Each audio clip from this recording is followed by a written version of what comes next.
Hi friends and families, எல்லாரும் எப்படி இருக்கீங்க? நல்லா இருப்பீங்கன்னு நம்புகிறேன். நம்ம இன்றைக்கி வீடியோவில் என்ன பார்க்க போகிறோம் அப்படின்னா, இன்றைக்கி சமையல் வேலையெல்லாம் காலையிலேயே முடிஞ்சிருச்சுங்க ஃப்ரெண்ட்ஸ். ஆக்சுவலாக ஹஸ்பண்டுக்கு வேலை இருந்துச்சு, ஸோ சாப்பாடு கட்டி கொடுக்கணுன்றதுனால காலையிலேயே எப்பவும் போலே சமையல் வேலை முடிஞ்சிருச்சு.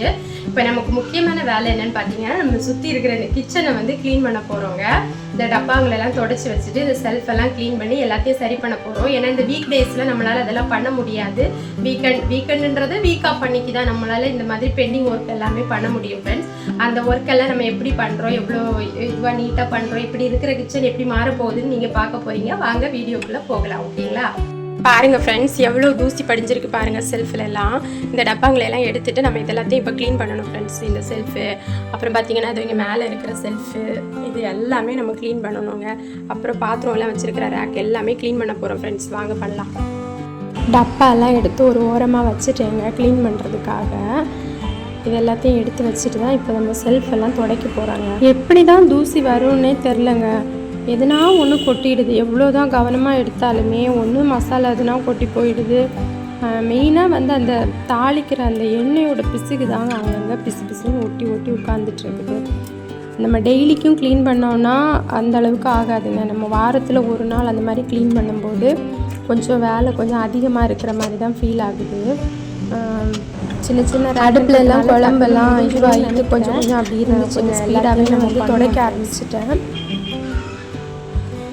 கொஞ்சம் எண்ணெய் பிசுக்காகவும் இருந்துச்சு. எல்லாத்தையும் ஒரு வாட்டி ஃபஸ்ட்டு துணியில் துடைச்சிட்டு அதுக்கப்புறமா வந்துட்டு தண்ணி போட்டு கொஞ்சம் நல்லா துடைக்க ஆரம்பிச்சிட்டேன். பொதுவாக நான் எந்த லிக்விடுமே அந்த மாதிரியெல்லாம் யூஸ் பண்ணுறது இல்லைங்க. சும்மாவே துடைச்சி விடுறது தான், லிக்விட்லாம் போடுறது கிடையாது.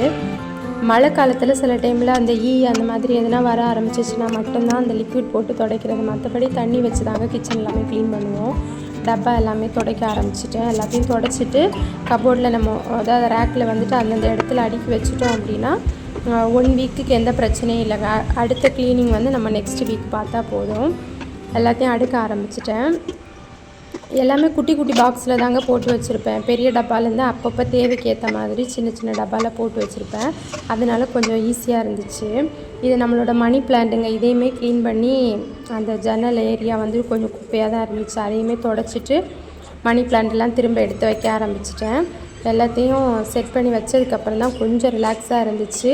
அப்புறமா திரும்பி பார்த்தா நம்மளோட வாஷ் பேஷன் வந்துட்டு அவ்வளவு நாஸ்தி ஆகிட்டு இருந்துச்சு. இந்த குப்பை எல்லாத்தையும் அங்கே தள்ளிட்டு அந்த வாஷ் பேஷன் பார்க்குறதுக்கே நல்லா இல்லைங்க. அதை ஃபுல்லாகவே வாஷ் பண்ணி க்ளீன் பண்ணிட்டேங்க. அவ்வளோதான், வேலை முடிஞ்சிச்சுங்க. வீடியோ பிடிச்சிருந்தா லைக் பண்ணுங்கள், கமெண்ட் பண்ணுங்கள், ஷேர் பண்ணுங்கள். மறக்காமல் சேனல் சப்ஸ்கிரைப் பண்ணுங்கள். பாய்.